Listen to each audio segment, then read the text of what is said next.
Buenas noches, jóvenes. Bueno, ya saben, hoy es la última clase teórica que tenemos. La otra semana es la evaluación sumativa. Esa evaluación la hacemos nosotros acá, la última. Ya no la hace el CEP, sino nosotros acá. Y dentro de 15 días es la presentación del artículo eh, del proyecto de aula, donde vamos a comentar todo lo que es sobre el proyecto de aula, el artículo, cómo lo hicieron, dónde sacaron las gráficas, los cuadros de datos y todo eso. Hoy tenemos dos temas que se llaman, el primero socket y el segundo llamadas a procedimiento remoto. El primero es socket, entonces, ¿qué es un socket? No sé si ustedes habrán oído alguna vez qué es un socket.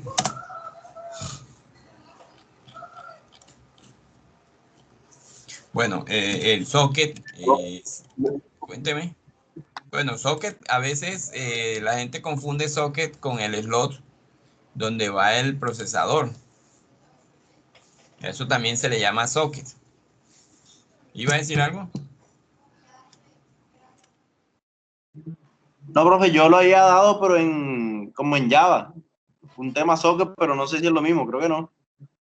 Sí, es parecido, pero Sí, En Java tú llamas a procedimientos o rutinas, algo así, ¿no? ajá, algo así era. Entonces tú recibes una información y tratas de mandarla. Creo que es así en Java. O sea, son procedimientos, llamadas a procedimientos, algo así. Entonces, miren, antes, como yo les decía antes, los computadores, la comunicación entre PC no existía. O sea, para yo poder comunicar un computador con otro, tenía que ser a través de un medio portable. Y en ese tiempo eran disquetes, eran tarjetas perforadas o eran cintas magnéticas. Y el concepto de red como tal. O sea, los computadores eran islas y no se habían comunicado. Por eso es que en ese tiempo se pensó eh, como que comunicar los computadores y se crearon las redes, se creó internet, pero la comunicación entre computadores era como que directa. Yo me comunico contigo, tú te comunicas conmigo y no había como que uno, entre comillas, más elevado que dijera, bueno, yo tengo varios servicios y se los puedo ofrecer. O sea, no había eso, sino que cada computador tenía un servicio y yo tenía que ir a un computador o tenía que ir a otro o que tenía que ir a aquel para poder obtener un servicio. Entonces, la comunicación entre PC eh, se lograba a través de varias técnicas, redes, cableado y las técnicas de comunicación, Wi-Fi, wireless. Entre ellas, las primeras que tuvimos es los sockets. Eh, Estos sockets, ¿qué es un socket? Para definírselo o para darle como una idea. Dos aplicaciones necesitan intercambiar una información, ¿verdad? Dos equipos, dos aplicaciones. Su página web con la información que contiene la página web. Se necesita que el equipo A se comunique con el equipo B, pero el equipo B maneja un tipo de conexión y el equipo B maneja otro tipo de conexión. O, por ejemplo, hablemos así, claro, no de equipo ni nada para que más entiendan. Tenemos a, a un colombiano y a un chino. El colombiano habla español y el chino habla mandarín. El chino no sabe español, el colombiano no sabe mandarín. Se encuentran en medio de la selva o en medio del desierto. Entonces, este necesita comunicarle a aquel, o preguntarle, ¿hay llave? O sea, como es costeño, le decía, ¿hay llave? Para dónde queda la civilización? Y el chino le habla en mandarín, así como los juegos de... Le habla en mandarín. Bueno, realmente yo muy pocas palabras sé de mandarín. Por ejemplo, una palabra que sé de mandarín es cuando, cuando te hacen el paquete chileno, que le dicen allá, le dicen chanchullo. Eso es lo más o menos lo que sé de mandarín. O cuando tiene 99.900 pesos. Ah, ¿cómo es? Cachichén. Cachichén. Y bueno, aquí se pueden decir solo palabras. Entonces, ¿qué pasaba? ¿Qué pasa? Que esas dos personas no se pueden comunicar entre sí porque no hay una forma, perdón, de que no hay una forma en que A entienda a B ni B entienda a A.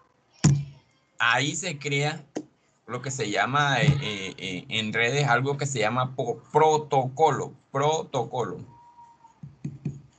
Se necesitaba un protocolo para que A entienda a B y B entienda A.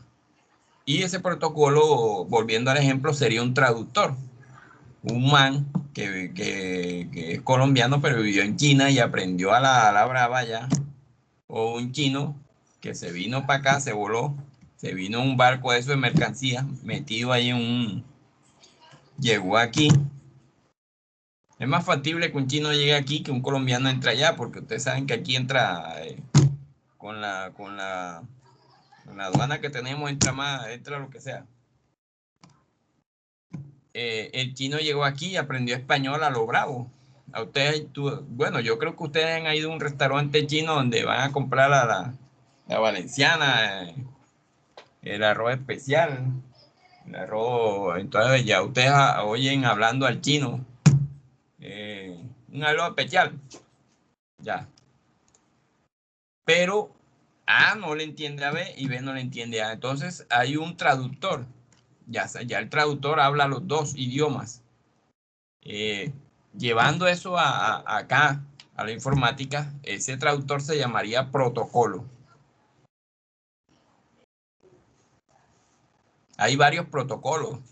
Los protocolos nacen con la necesidad de una red comunicarse con otra. ¿Ya? Existen dos protocolos orientados a la conexión. Uno que se llama TCP y el otro que se llama UDP. El TCP está orientado a la conexión y el UDP está orientado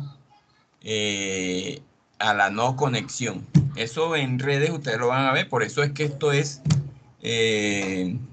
prerequisito de redes.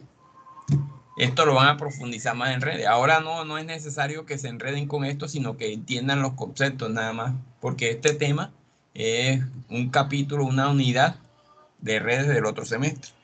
Aquí lo vamos a ver en conceptos. Entonces, para que dos aplicaciones puedan intercambiar la información, hablar entre ellas dos, ¿qué se necesita? Un protocolo de comunicación común a nivel de red y a nivel de transporte. ¿Qué se necesita? Una dirección para que el protocolo identifique a dónde debe ir.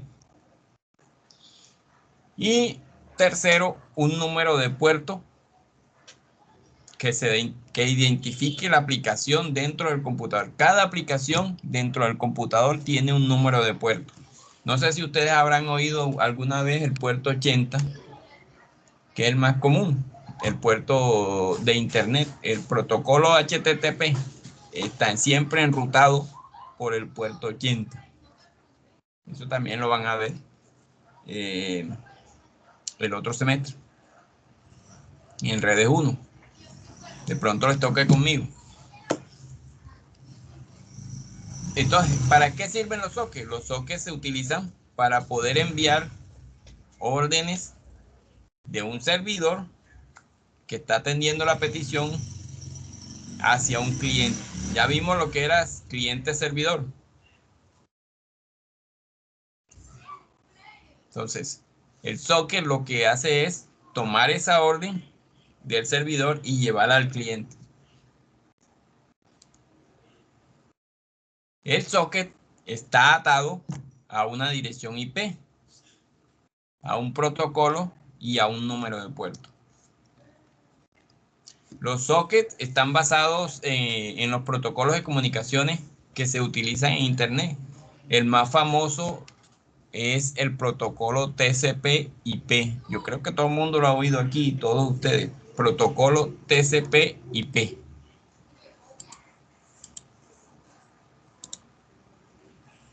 ¿Qué son los sockets? Son un método de comunicación entre un programa de cliente y uno de servidor a través de una red. Un socket se define como el extremo de una conexión.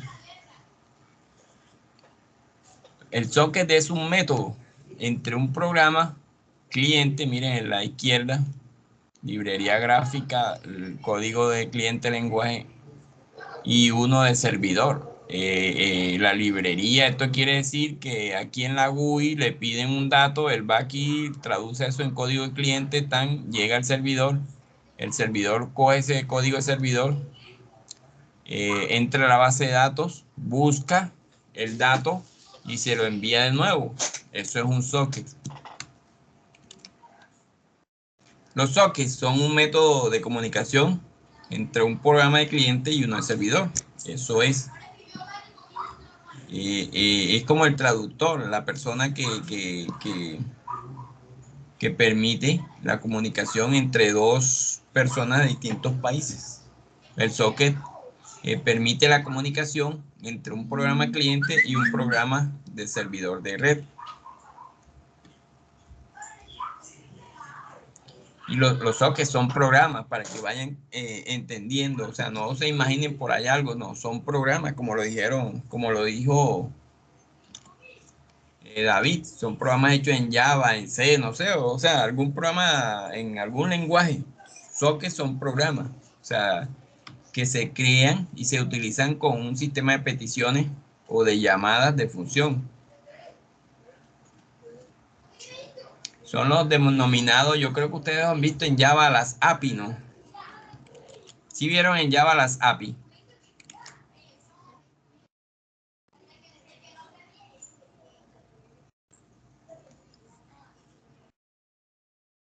Application Programming Interface. Entonces, un socket que es también una dirección IP, una dirección de Internet, una combinación IP y un número de puerto. La IP, por ejemplo, 192.168.010/8080. Ese es un socket. ¿Y cómo es la comunicación con socket? El cliente, se utilizan dos tipos. Uno orientado a la conexión, que es el que les dije ahorita, el protocolo TCP, y otro orientado a la no conexión, que es el UDP. El orientado a la conexión establece un camino virtual entre un servidor y un cliente, que es fiable, que no hay pérdida de información, que no se duplica, que la información llega así en el orden en que se envía y el cliente abre la sesión en el servidor y se guarda el estado del cliente. Cuando el socket es orientado a la conexión, la información va a llegar en el orden en que se envió. Se enviaron 10 paquetes. El paquete 1 va a llegar de primero, el paquete 2 va a llegar de segundo, el paquete 3 va a llegar de tercero y así sucesivamente.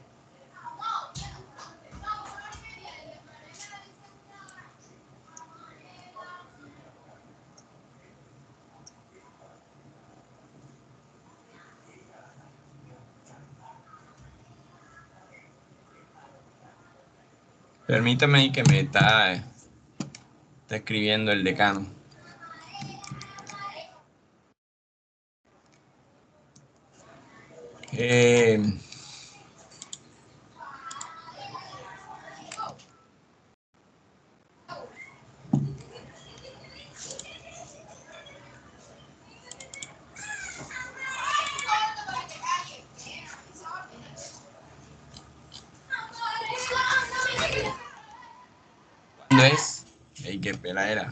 Cuando es orientado a conexión, tipo TCP, que es un protocolo TCP,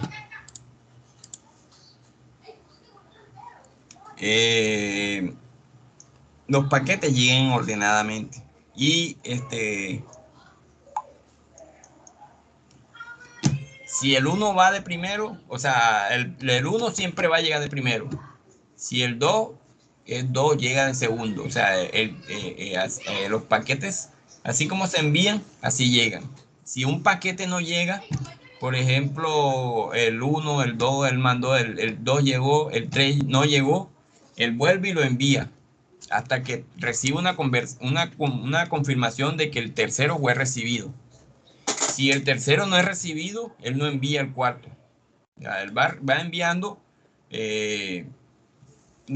cómo es la información siempre y cuando se le devuelva una confirmación de recibido. Y los orientados a no conexión,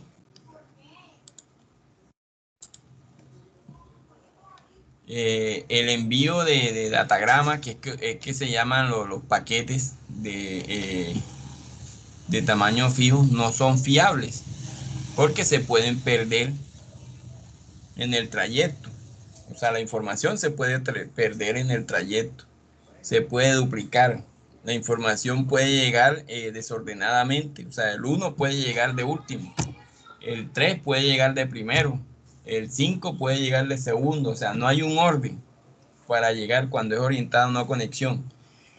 Cuando se manda la petición, cuando el servidor recibe, o cuando el servidor envía, a él no le interesa saber si el cliente estaba en línea o no. O sea, él mandó y la información la mandó.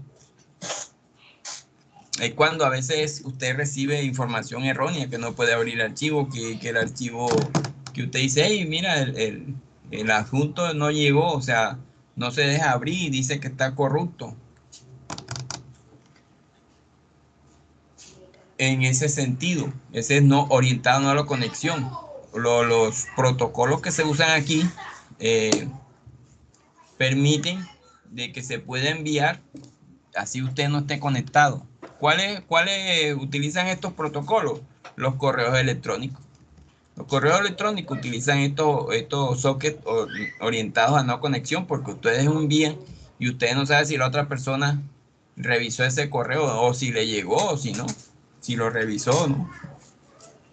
¿Cuál es un orientado a la conexión? El WhatsApp, porque usted sabe que a la otra persona le llegó. Usted le escribe a la otra persona y le contesta enseguida. Entonces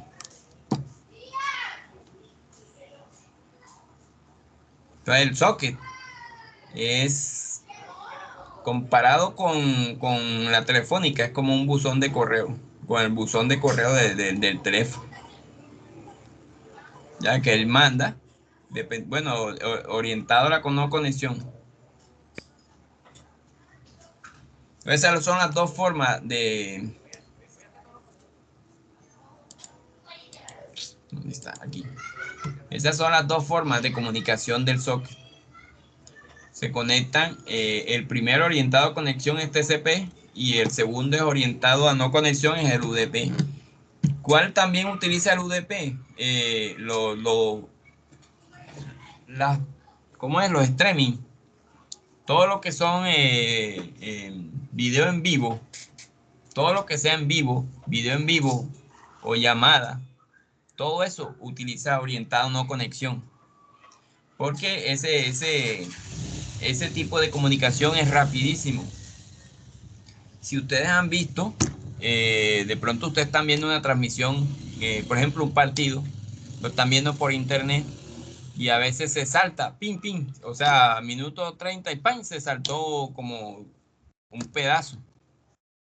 o se pegó, o quedó ahí, esperando como algo. Eso es porque algún pedazo se perdió. Él va mandando los datagramas, o sea, los paquetes los va mandando, los va mandando. Él no sabe por dónde van, pero ellos tienen que llegar. Hay veces algunos se pierden y no llega completo, y entonces usted ve que el video se saltó. Eso es UDP, esa es una comunicación orientada a la no conexión. Cuando veamos el otro semestre, lo veamos bien, lo van a entender mejor.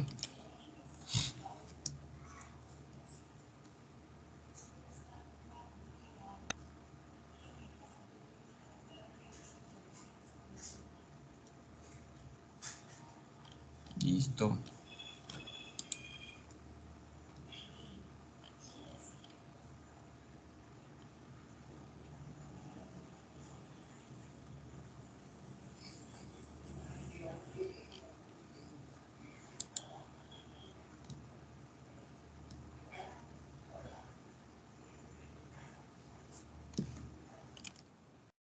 Bueno,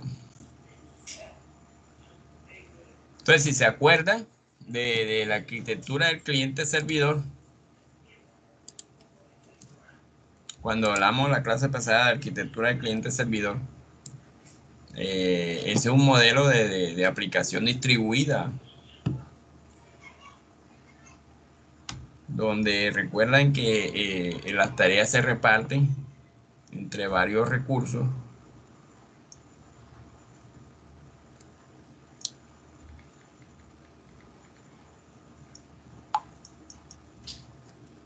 Entre varios recursos.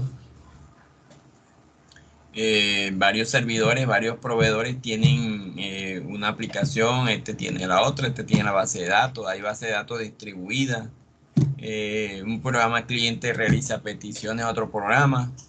El servidor busca esa petición, le manda la respuesta. Esa es la arquitectura cliente-servidor. Las tareas se reparten, cliente le piden y el cliente, o sea, eso se trabaja como si fuera un solo equipo.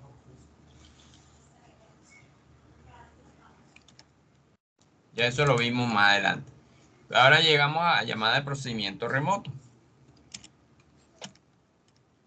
Llamada a procedimiento remoto, más comúnmente llamadas como RPC en inglés. Las siglas son RPC, Remote Call. Es una llamada a procedimiento remoto. ¿Esto qué es? Es como una... Es como una herramienta básica como para establecer estructuras colaborativas y operativas en las redes. Una RPC, o sea, en fin, ¿qué es? Es como una técnica que utiliza el modelo cliente-servidor. ¿Y para qué? Para ejecutar varias tareas en un proceso diferente.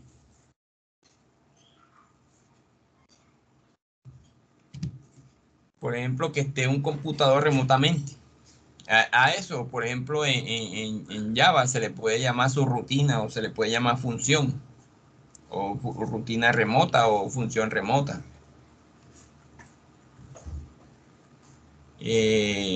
La llamada a procedimiento remoto es como una tecnología que regula la comunicación entre procesos. Hay intercambio de información entre los procesos del sistema.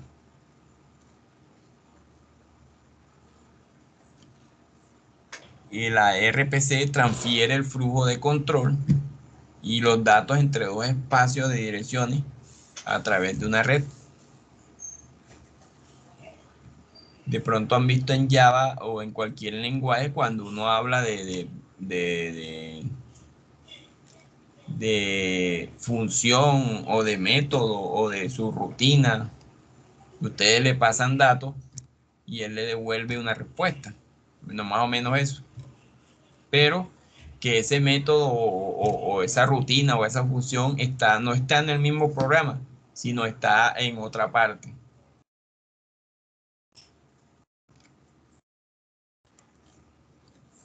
Este proceso, o sea, el proceso consta de parámetros, que son la información que él recibe o que envía. Hay una llamada de esta subrutina. Ustedes le pasan los datos, él los procesa y les devuelve la información.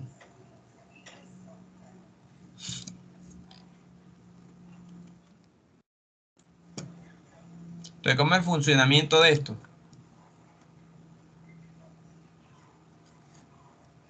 Cuando un RPC se ejecuta, sigue un patrón determinado. Siempre hay un patrón.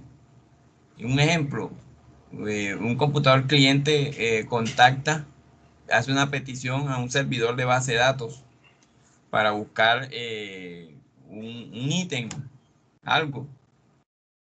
Entonces, ¿qué hace el servidor? El servidor revisa en la base de datos si esa pieza o si ese ítem está y envía el resultado al que se lo pidió.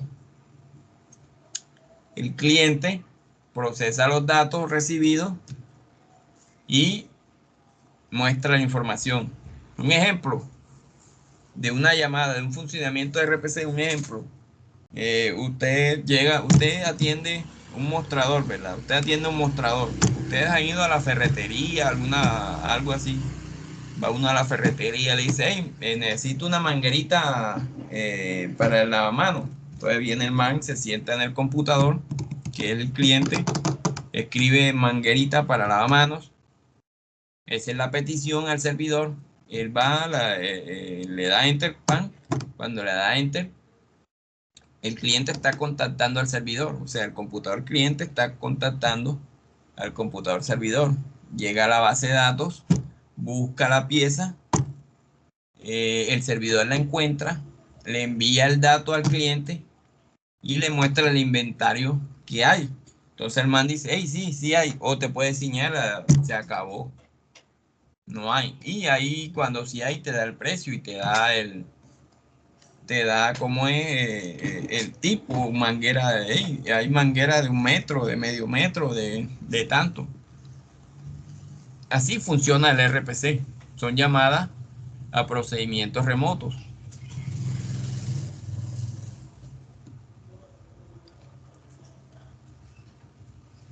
Cuando se implementa esto, el RPC, hay algo que se llama STUB, S-S-E-S-T-V, STUB, que está del lado del cliente.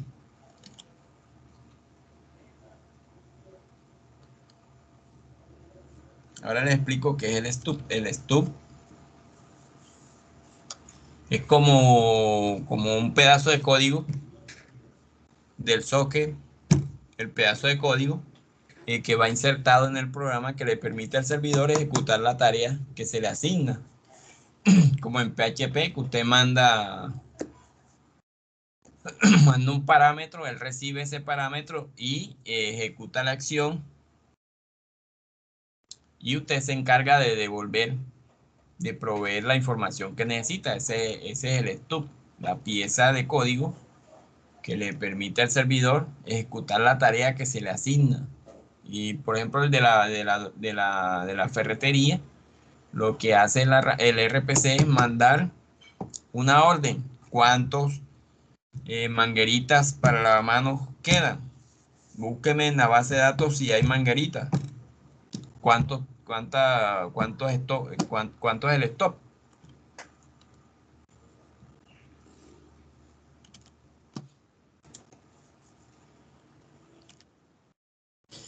¿Cuáles son las ventajas y las desventajas?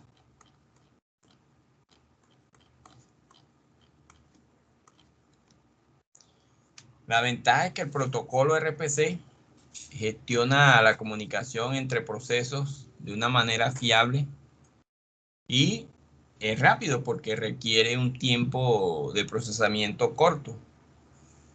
Esto facilita la programación de procesos entre computadores, que los computadores remotos se comuniquen, porque pues no es necesario tener en cuenta características complejas en la banda ancha o en la red. RPC también permite modular los procesos para que se puedan distribuir. ¿Qué quiere decir esto? Que esto aligera la carga de los computadores. Cuando una red y un computador y un sistema distribuido trabajan con esto, o sea, se vuelven más eficientes gracias a que se reparte el trabajo.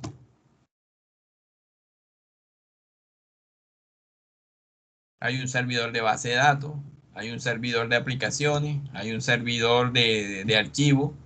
Como las plataformas se especializan y tienen tareas concretas, le es más fácil al sistema distribuido y al RPC saber hacia dónde va.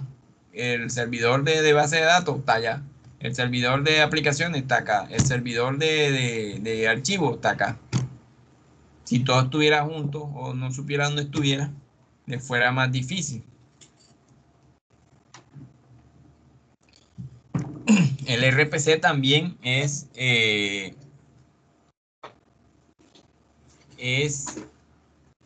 efectivo, por ejemplo, ahora que se trabaja mucho en lo que es la nube.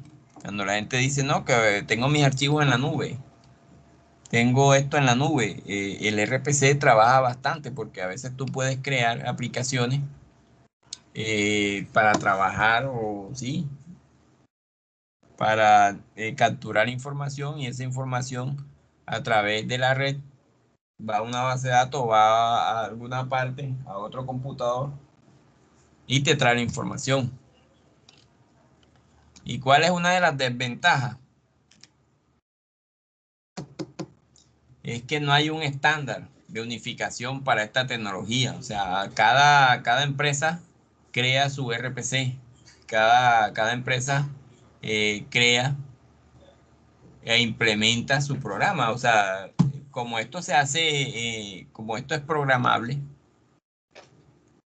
la mayoría de empresas certificadas hace su implementación diferente a las demás. O sea, yo digo, este RPC a mí me conviene así. Y yo lo hago así porque así me sale más fácil. Entonces, no son compatibles entre sí el RPC que hace Zoom o el RPC que hace IBM o el RPC que hacen esas empresas grandes.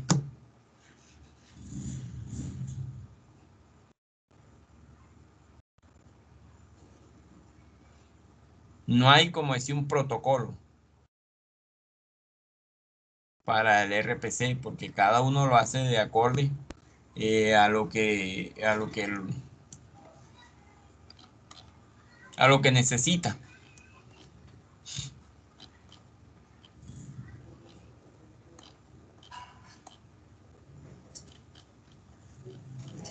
Eso es el RPC, la llamada. ¿Qué ejemplos hay de entornos RPC? Está el de Zoom RPC, está el DCOM de Windows, el de la llamada, ese es el de Microsoft, por eso es que cada uno tiene uno. Zoom, que es el de Linux, Zoom RPC, que es el más extendido en los entornos Unix. Está el DCOM, que es el más extendido en las plataformas Linux. Hay uno Java Corva. Hay otro que se llama DCE RPC. Ese es para la Fundación de Software Libre.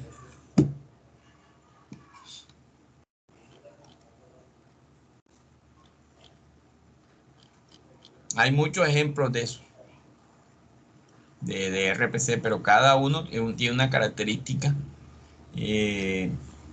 diferente al otro. Bueno, como le estaba diciendo, ahorita que se llamaba Stup. Denme un momentico aquí.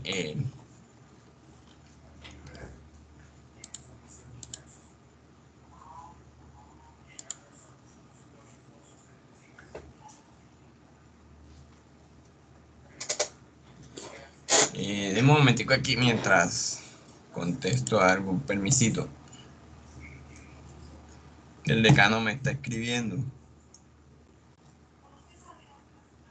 Mira, volé para el mundo.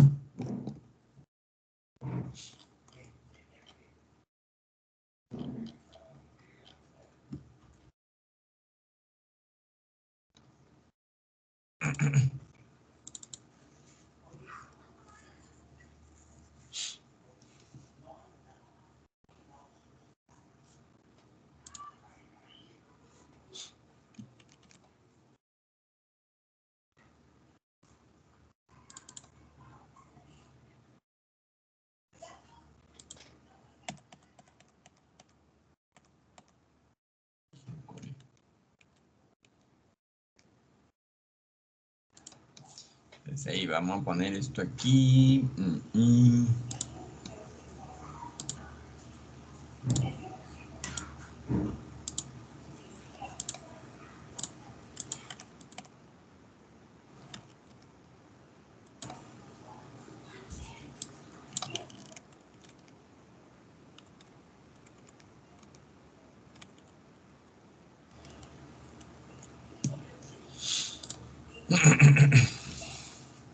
Ya va, denme un momento.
Esto aquí.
Continuamos.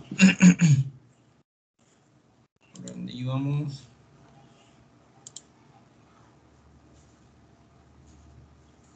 No continuamos. Ahora se me llamó esto. Bueno, íbamos por ventajas. Bueno, ahorita le había hablado del STUP. El STUP. El STUP es un programa que está del lado del cliente. El representante del servidor se llama STUP o proxy. Aquí están las características. El stub es quien proporciona transparencia en la invocación del cliente. El stub debe poseer llamadas con la misma declaración que el servidor. Eso es como Java. El cliente invoca las llamadas del stub como si fuese el servidor. El stub, o sea, cuando hablo de stub, es un programita. A través de un protocolo RPC y con unos mecanismos de aplanamiento, envía un mensaje al extremo remoto solicitando la ejecución real de la llamada. El stub o el programita, a través de un protocolo RPC con unos mecanismos de desaplanamiento, recibe un mensaje del extremo remoto y recupera el resultado de la invocación. El stub oculta los detalles de referencia del objeto remoto, es decir, debe saber en qué dirección IP y en qué puerto hay que contactar con el extremo remoto. El stub, en cada procedimiento que el cliente quiere invocar a través de RPC, necesita su propio stub. El stub es un programita que contiene la dirección IP y el puerto por donde va a entrar del servidor al cual le va a hacer la petición. Él debe saber hacia dónde va. Por eso es que él debe saber a dónde debe ir.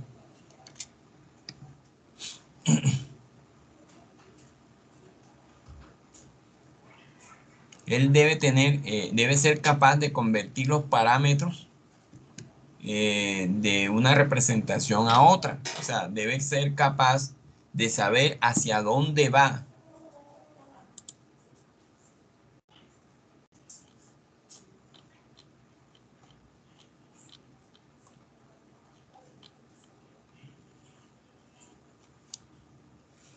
Cuando ustedes tienen, yo creo que el stub es como un método que ustedes hacen en Java. Sí saben que los métodos es como un método que ustedes hacen como una subrutina. Y en esa subrutina ustedes programan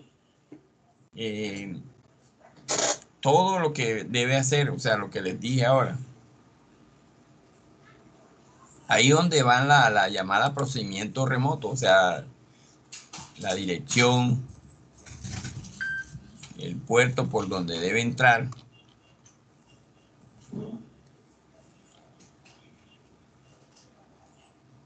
Es como el representante del cliente, el que le dice al servidor, mira, te traigo esta petición. Necesito que tú me soluciones esta petición. Es un método. Del lado del cliente, es el que representa el abogado del cliente. Y tenemos lo que es el skeleton, que es el representante en el lado del servidor, el que recibe todo eso. Entonces, el skeleton es quien proporciona transparencia en el lado del servidor. Es el que debe conocer las llamadas ofrecidas por el servidor. Y es el que recibe con el protocolo RPC el mensaje del cliente cuando lo llaman. El skeleton invoca la llamada del servidor y es el que envía el mensaje al cliente donde está el resultado. Cada procedimiento que el servidor exporte, o sea, que envíe a través de RPC, requiere su propio esqueleto. Entonces, el stub va del lado del cliente y el skeleton va del lado del servidor. El stub es como el que hace la petición, como el que llega a la ferretería y dice, hay manguerita. Y el skeleton es como el que está acá detrás del mostrador y dice, bueno, vamos a revisar que haya manguerita. Ese es más o menos así traído a la vida real estos dos métodos, el stub y el skeleton. El stub es el que hace la petición, el que lleva la petición. El skeleton es el que recibe esa petición, es el que está de este lado del mostrador, del lado de adentro, y es el que dice, bueno, vamos a revisar, por eso es que cada procedimiento que el servidor realice debe llevar su propio esqueleto. Son métodos hechos en lenguaje C, en Java, en lo que ustedes quieran.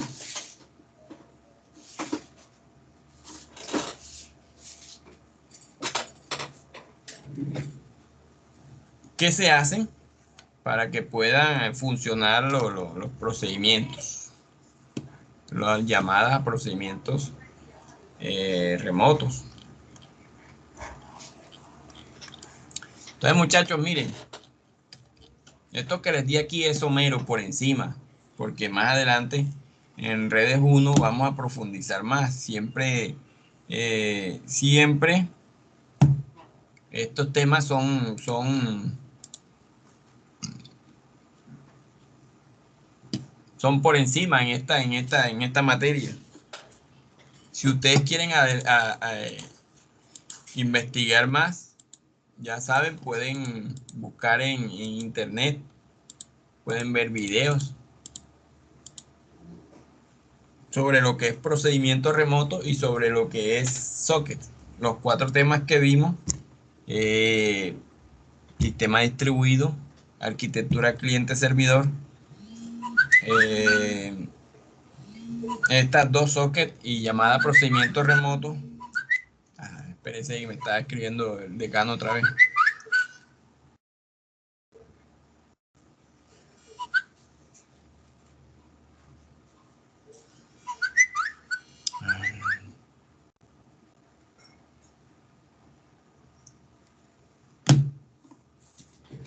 Todos esos 4 temas entran para el examen de hoy en 8.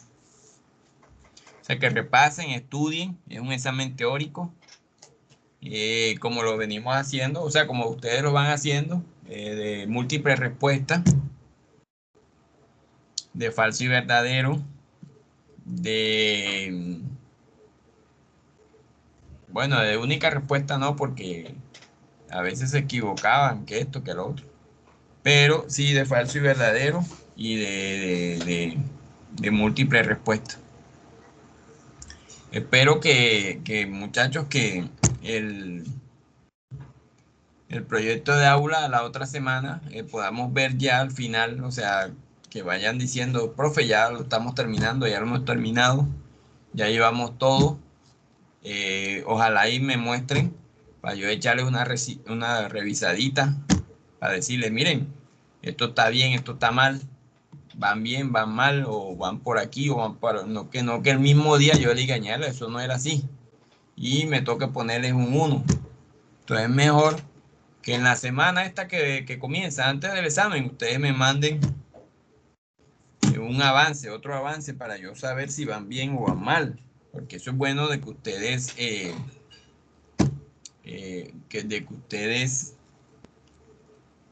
pregunten, porque ¿cómo van a saber después?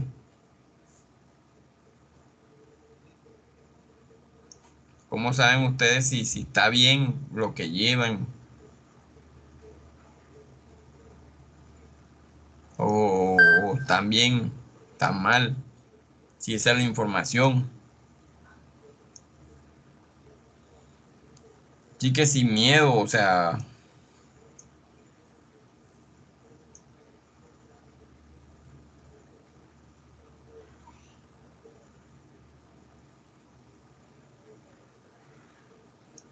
no den temores, no tengan temores de preguntar ni nada de eso.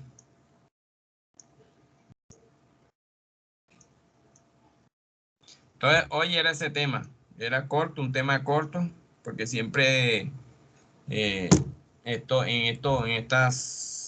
unidad siempre la utilizamos estos días, estas clases la utilizamos, bueno, cuando es presencial, siempre la utilizamos para el proyecto de aula y se da poco tema.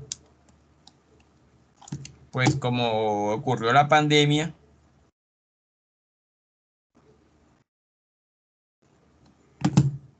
hay cosas que no se han podido dar. Por ejemplo, nosotros lo que hacemos más comúnmente son, por ejemplo, estos proyectos. que ustedes programen, hagan un sistema distribuido con socket. Lo pueden hacer en Java o en lenguaje C. Los pone uno a programar. Y que se vea, o sea, el examen final puede ser ese. Bueno, ustedes me hacen una base de datos distribuida, me hacen una GUI y que cuando yo entre a la GUI meta un dato y ese dato, la base de datos me diga si está, si no está, o depende cómo se funcione. Eso es lo que hace uno en este Profe, último. ¿el parcial lo va a hacer usted o va a hacer el SEC? No, yo hago la evaluación sumativa.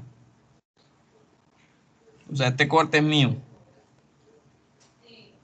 Ya, el 20% Ah, ok. Acuérdense que yo se los mostré la vez pasada. Yo creo que yo se los mostré, ¿no? Que era la semana 14.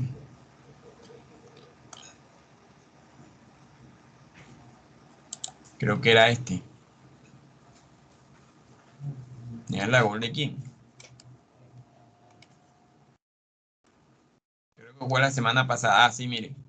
Nota 1, que era el taller, el 20%, el 10%, que era el 20%, el taller que hicimos el 5 de noviembre, el proyecto de aula y la nota 2, que es la otra semana, que es el 20%. Así lo dijimos la vez pasada.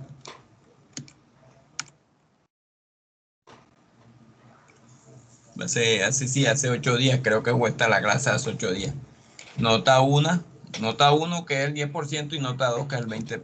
Recuerden que ustedes tienen un 10% adicional, que sería la cuarta nota de ustedes, que es un 10%. O sea, nosotros tomamos 30, 30 y 30. Y la universidad al final les hace un examen, creo estilo IFE, ¿no? Aquí está el acuerdo. Vamos a ver cuándo es ese examen. Ahí está en el calendario académico.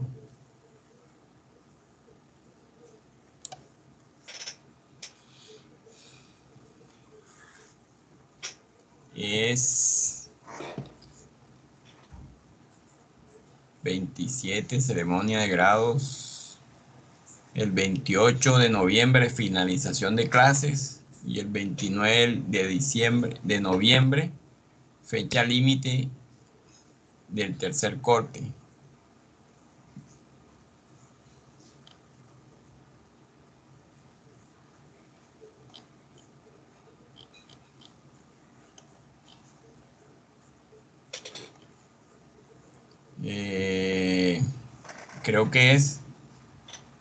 Creo que ya la hicieron, ¿no? Prueba de evaluación no, es competencia genérica, se llama.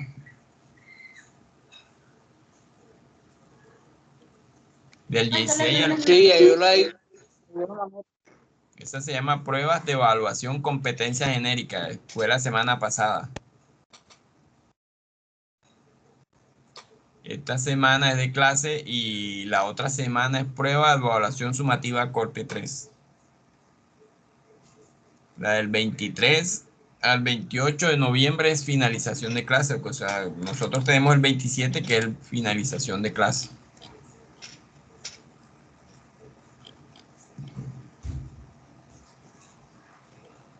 O sea que ese sería el 10% que ustedes tienen.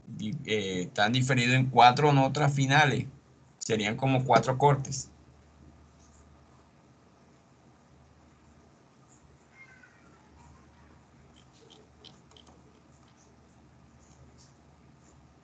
Entonces les dejo este pedazo. Aquí está, bueno, voy a cerrar aquí. Les dejo este resto de horas, o sea, de aquí a las 9, para que ustedes vayan realizando el proyecto de aula, que es lo que uno hace comúnmente en clases presenciales.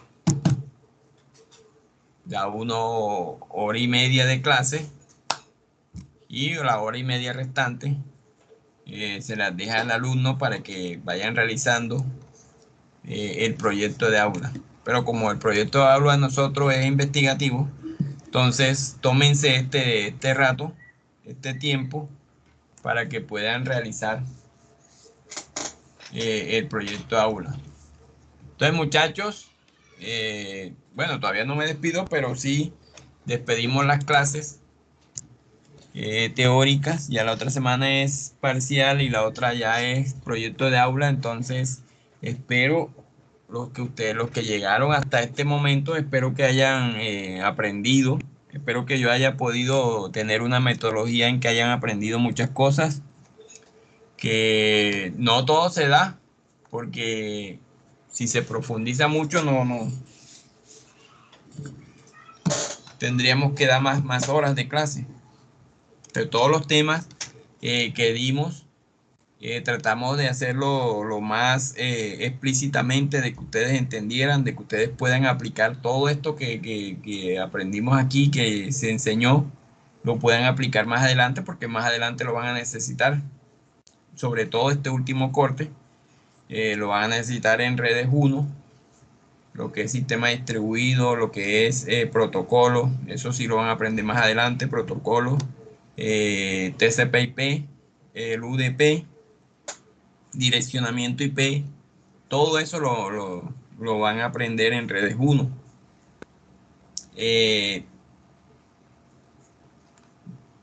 Para mí, pues, fue un placer haberles dictado todos estos temas, todo este material. Siempre traté de que ustedes aprendieran todo lo que yo di. Le puse empeño, le puse corazón. Espero que más adelante, bueno, si siguen y me dan redes 1, pues nos veremos allá en redes 1, que es la que creo que sigue a esta materia.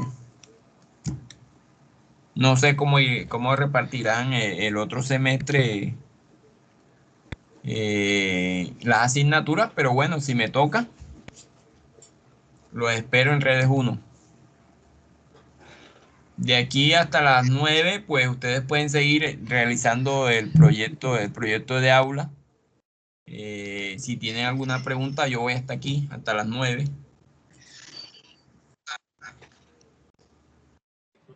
Listo, profe, muchas gracias.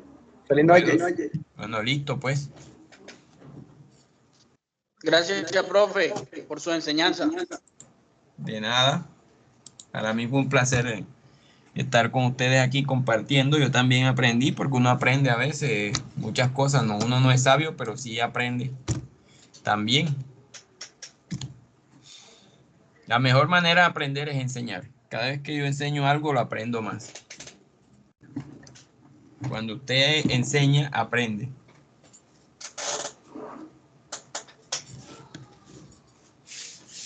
Voy a estar aquí hasta las 9, por si tienen alguna pregunta en la redacción del proyecto de aula.